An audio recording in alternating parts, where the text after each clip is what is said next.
Good morning, everyone. Welcome to our inaugural online session. First, UU of Richmond goes online. We're so glad to be here, and thank you for taking the time in your Sunday morning to transfer yourself. Maybe you're in a comfortable chair or at a dining room table. We want to welcome you in. First UU always wants to welcome in you, your friends, your family members. Thanks for being here. Now, as I said, this is our inaugural session. It would not have happened if it weren't for a number of people, and I'm just going to tell you who they are. Annette Marquis, Diana McPherson, Megan Rollins, Paul Dolce, Clement Sinclair, Diane Woodruff, Rick Williams, Regina Largent, and with me in the service today are Rhonda Wingfield, Charlene Sinclair, Greg Greenway, and Jamie Kilpatrick. I am the Reverend Jeanne Pupke, and I'm glad to be with you all. So thank you for taking the test drive with us. If something goes a little fluky, don't worry. We're gonna be here. We'll get better each week. You wouldn't believe the ragtag equipment we're using, but we made it work because these folks have such great spirit. I hope that you're feeling it, and I hope you'll join us today throughout the service and tell your friends as well. Thanks.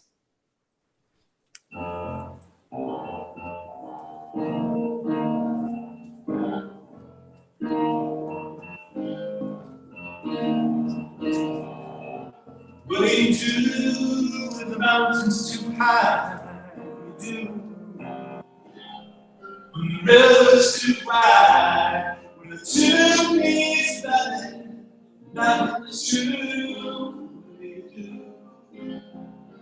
What do you do? You got to fill it up. You got to fill it up. Oh, fill up the space between us and love. You got to fill it up. You got to fill it up. Fill up the space between us and love. What do you do when the world says, think again, think again? Best way to make minds and men. Shrouded in the shadow, there's no seeing end. Think again. You got to fill it up. You got to fill it up. You got to fill up the space between us and love. Fill it up. You got to fill it up. Fill up the space between us and love. Oh, it's a sacred journey, it's a path we choose. Fight for justice and so forth too. Maybe not in the same room, but we won't be. Won't stop being together. No matter who you are, no matter who you love, no matter what this life is giving you to rise above. In the name of justice, in the name of love, we won't stop being together. We won't stop being together. We got to fill it up. You got to fill it up. Fill up the space between us and love. You got to fill it up. You got to fill it up. Oh yeah. Fill up the space between us and love. Fill up the space between us and love. Fill up the space between us.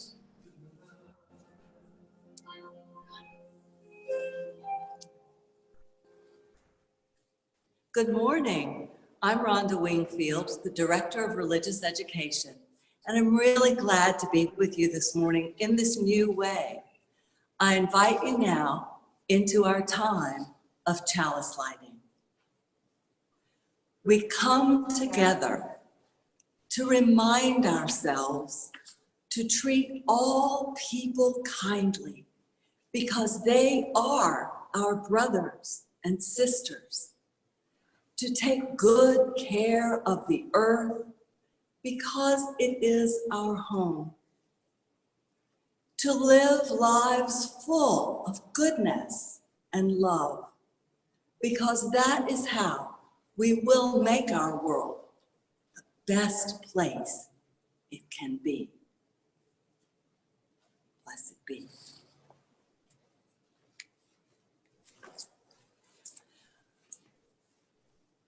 Long ago, on a warm summer morning, a farmer got up bright and early and loaded his cart with fresh vegetables and fruits for the market. After his cart was heaping full, he hitched up his only horse and off they went to Market Square. They had not been there very long, only a couple of hours, when suddenly the horse fell over and died. Startled, the farmer's friends and acquaintances quickly gathered round to offer their condolences. "I'm sorry," said one friend. "Oh, I'm so sorry," said a woman. "I'm sorry too," said another person. "I'm sorry, I'm sorry, I'm so sorry," on and on. These were the voices the farmer heard for about an hour or more. Just about the time everybody in the market square had offered their sorrow and their concern, a new customer walked by.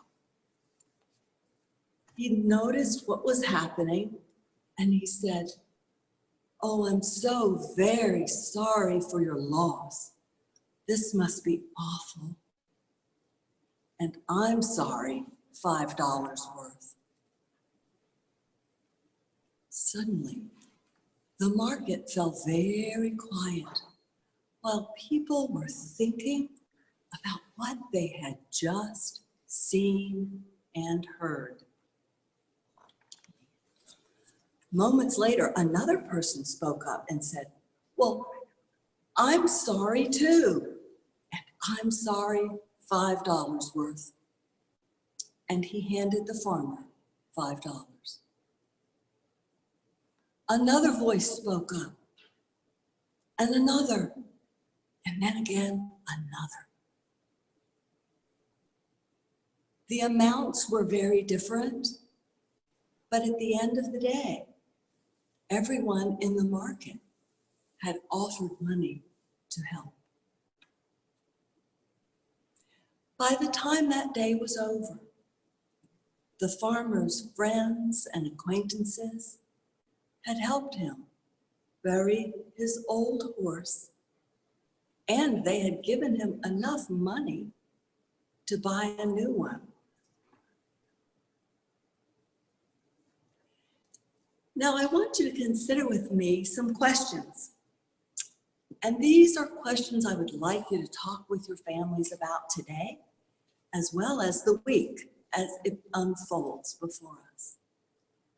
When you think about the story, were there any characters who seemed to you to be good? Were there any characters who might have seemed bad? Were there helpers in this story? What do you think made people decide to do more than offer their feelings? And lastly, is there something you might do in the week ahead, in word and action, to help someone who might be in need? Thank you for listening, and blessed be.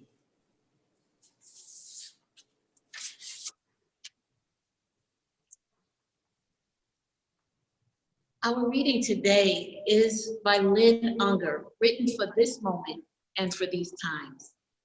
Pandemic. What if you thought of it as the Jews considered the Sabbath, the most sacred of times? Cease from travel. Cease from buying and selling.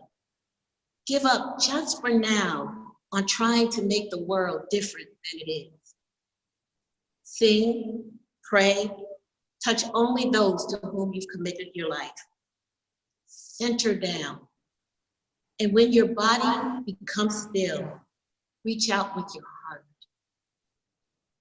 You know that we are connected in ways that are terrifying and beautiful. You can hardly deny that now. Know that our lives are in one another's hands. Surely that has become clear. Do not reach out your hands. Reach out your hearts. Reach out your words. Reach out all the tendrils of compassion that move invisibly where we cannot touch. Promise this world your love, for better or for worse, in sickness and in health, so long as we all shall live.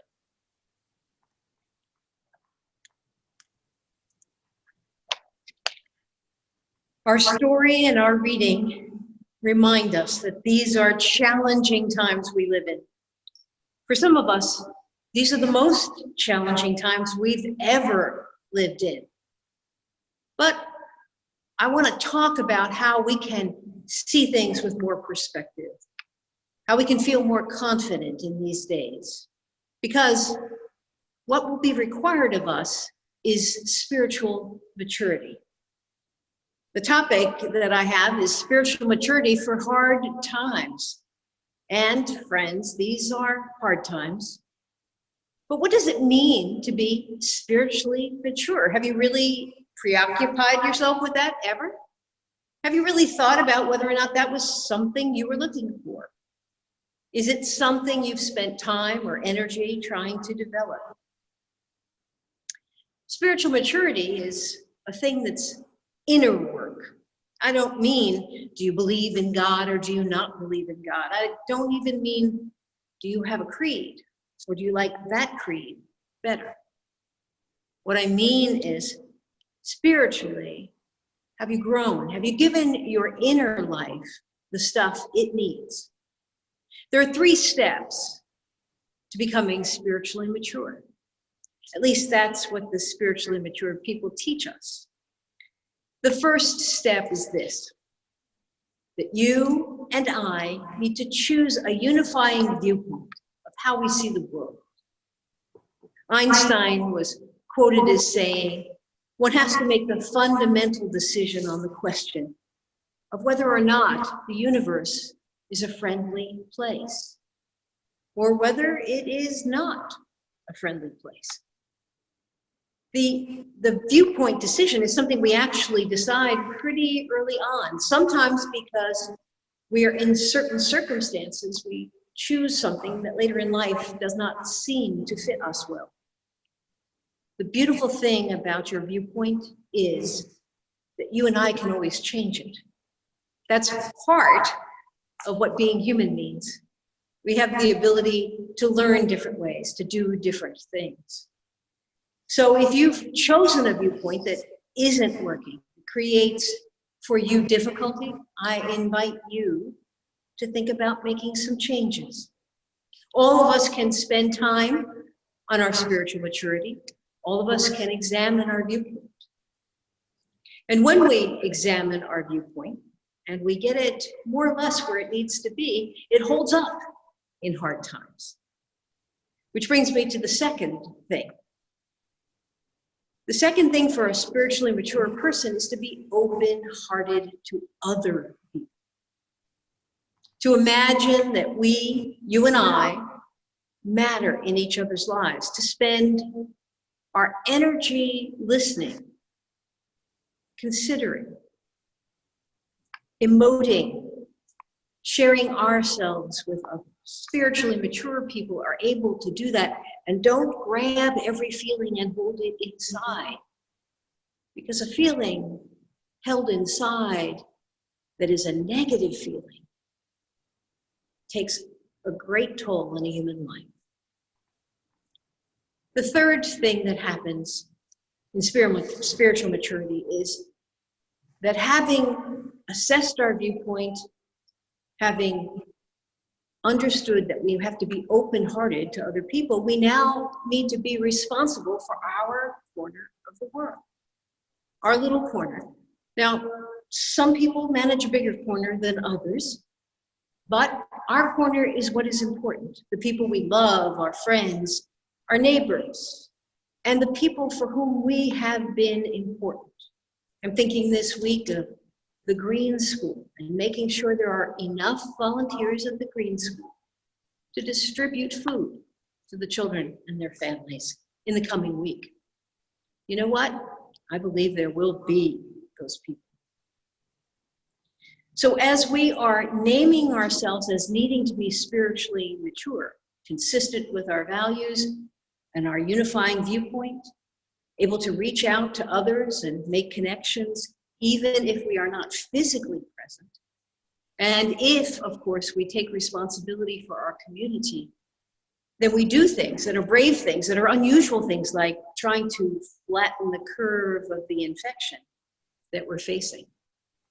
You've done that beautifully, I know. It's like everyone's agreeing, okay, we're gonna give this the best shot we can. And I encourage us to keep thinking positively in that way. Now, when we do that, when we are spiritually mature, when we spend time and energy caring for each other, we need to remember that in times that are difficult, we have people here in this congregation who have great experience and knowledge. Just the other day, Billy Kelly, a member of our congregation, turned 99. 99. Now, do a little math and you'll realize Billy Kelly was born before the Depression that the United States experienced, the world experienced. She went through World War II. And she's been through all of the depressions and market gyrations of many years. But what you may not know about Billy Kelly is that she has a reservoir of strength that comes from personal circumstances that were adverse, in which she persevered. She kept going and did so to contribute to the life that is this world. She's not the only one. Leon Andrews has spoken from that very pulpit about the adversities he felt when he was growing up as a young Black boy in Carolina. He had a loving community around him, people who cared about him and wished him well and thought that he was bright and capable. And a world where, when he stepped outside that community, thought he was dumb, worthless, and unimportant. And yet, his wisdom is that he found a way forward in life. And one of the ways that he was helped was by a Unitarian Universalist family out in the West where he knew no one. They reached out to him and told him that they understood he was a wonderful person. Now, if we have people in our congregation with that kind of experience, we need to tap into it and become resilient. We have young folks who are more resilient against the flu and its effects. How wonderful for them. And they have energy and the perspective of new generations. So when all the generations are together, when all the different people with all the different identities share what they know, we will get through this easily. And as spiritually mature people, we will know that we can help others and share what we learn with them. So you and I need to trust that we have what we need. In difficult days, this is the hardest thing. People are running off to the store to see if there isn't just one more thing they need when they have what they need. We need to look out for those who are pushed to the margins of society. We need to encourage all our companies and employers to keep everyone employed. We need to favor local small businesses that need our business to stay alive. And we need to appreciate larger moves by corporations that have thought hard about this and said, you know what, we're going to do the right thing. We're going to share our product, discount our product, give our folks paid time off. We want there to be a world of decency and decent acts. And that can only happen when we all model spiritual maturity. You and I together will fail. We're going to try to think up ideas of how to help, and we might not help at all. We'll fail, but we will get up again. We will forgive ourselves, and we'll forgive each other. We sang those lyrics just 2 weeks ago. They come from the Reverend Rob Eller Isaac. And he will tell us clearly to remember we can always begin again in love. So let's not criticize or mope around or feel sorry for ourselves. Let's step forward into this beautiful community that has always sought to grow, care, and act for justice, for wisdom, and for community. Will you join me in a time of prayer?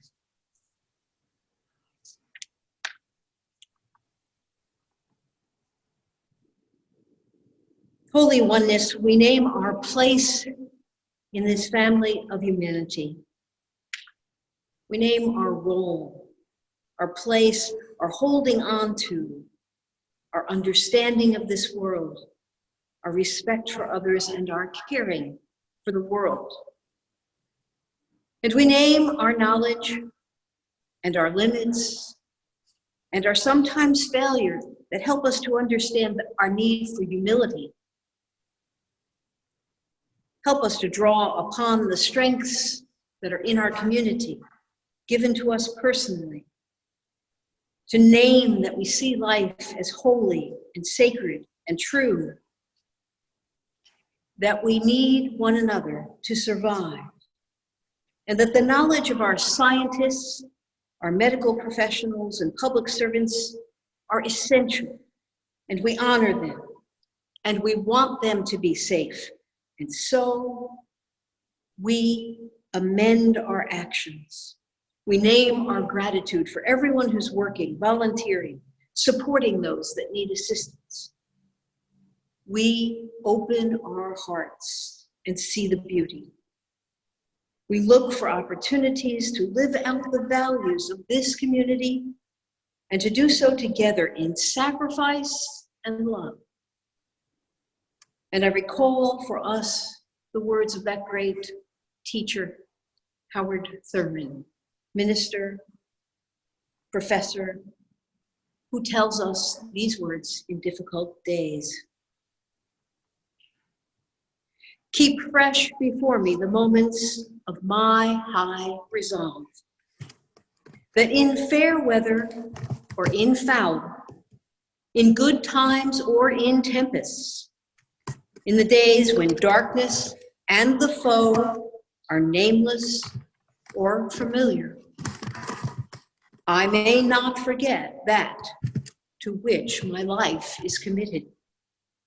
Keep fresh before me the moments of my high resolve. Amen. Ashe. Blessed be.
We have now entered a time of offering and giving.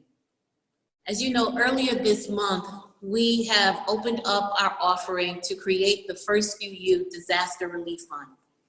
Maybe you're like me and never thought that this would be the disaster that we would be in at this moment, but here we are. As we give of our heart, as we give of our resources, I just want to really remind us that we are, as Reverend Jeanne said, a resilient community. A community that moves in love and a community that moves collectively to ensure that we all have what we need to be able to make it through hard times. So as you think about your giving this morning, please remember that we remain ever so grateful to not only receive the resources of your finances, but the resources of your spirit. And as I take my seat, we will see multiple ways in which we can give.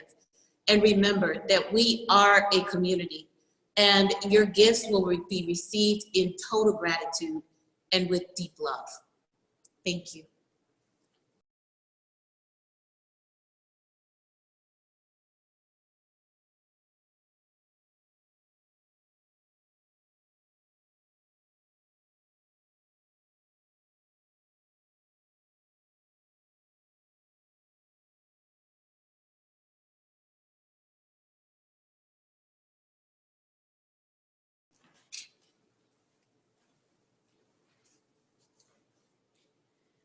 Charlene Sinclair will now extinguish our chalice.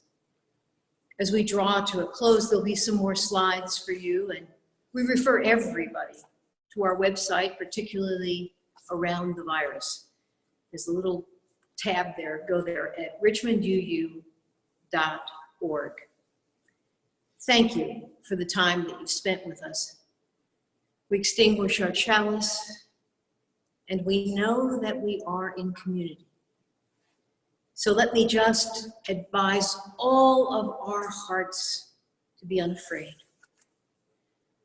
Go forward. Let our life speak of love and of care. We may have a fear, a moment, a failure, but let us know that we have people, and we are beautiful, resilient, and alive together. Blessed be. Well, I learned the time to see the world is the way it could be. Some people say that's just not my problem. Some people do what must be done. Now they see the hole in the fabric that must be sewn. They see the way blockaded and they roll back the stone. They see the day beyond the horizon, and they do what must be done. Yes, some people do what must be done. So they do what must be done. They see the day beyond the horizon, and they do what must be done. Now I've seen the toll begun, tears I've shed. I've seen the journey started and the ripples spread. So people say, well, that's just not my problem. Some people do what must be done. Now they see the hope and the fabric that must be sewn. You see the wave arcaded and they roll back to the stone. You see the day beyond the horizon, and they do what must be done. Everybody, so people do what must be done. They do what must be done. You see the day beyond the horizon, and they do what must be done. One more time, so people do what must be done. So they do what must be done. They see the day beyond the horizon, and they do what must be done. They see the day beyond the horizon, and they do what must be done. Some people do beyond the horizon, and they do